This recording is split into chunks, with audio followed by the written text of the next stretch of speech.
বিশ্বকাপ মিশন শুরু করেছে 5 বারের বিশ্ব চ্যাম্পিয়ন, কিন্তু শুরুটাই হলো ধাক্কা দিয়ে। শক্তিশালী দলের বিপক্ষে 1-1 গোলে ড্র করে গুরুত্বপূর্ণ 2 পয়েন্ট হারিয়ে ফেললেন সেলেসাওরা।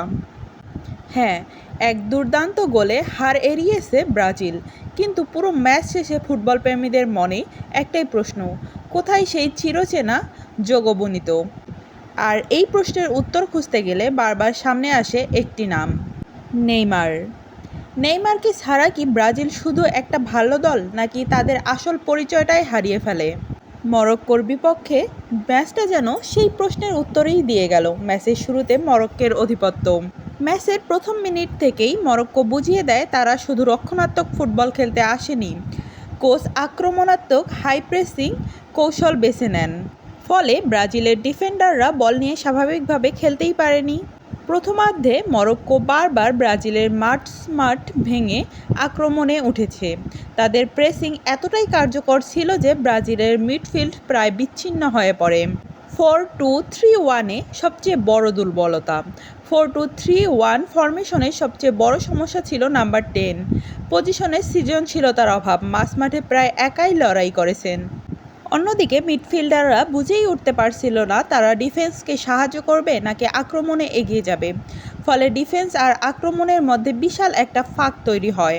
সেখানেই বোঝা যায় নেইমারকে কেন ব্রাজিল এতটা মিস করেছে। নেইমার শুধু গোল করেন না, তিনি পুরো দলের ছন্দ নিয়ন্ত্রণ করেন।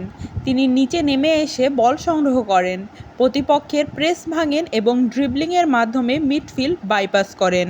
সবচেয়ে বড় কথা, তিনি বল ধরে রেখে সতীর্থদের আক্রমণে ওঠার সময় করে দেন।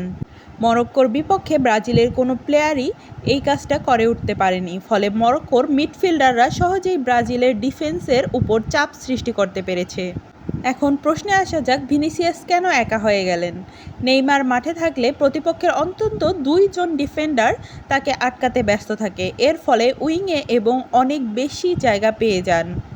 কিন্তু এই ম্যাচে মরক্কোর ডিফেন্ডাররা সহজেই ভিনিসিয়াসকে ডাবল টিম করেছে এবং মরক্কো ভিনিসিয়াসের গতি এবং ড্রিবলিংকে নিয়ন্ত্রণে রাখতে সফল হয়েছে। তবুও নিজের ব্যক্তিগত দক্ষতায় গোল করে দলকে বাঁচিয়েছেন ব্রাজিলিয়ান এই তারকা।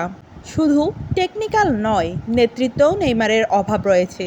ম্যাচে ব্রাজিল যখন পিছিয়ে পড়ে তখন মাঠে এমন একজনের প্রয়োজন ছিল যিনি খেলার গতি নিয়ন্ত্রণ করতে পারেন। নেইমার সেই কাজটা বছরের পর বছর ধরে করে আসছেন।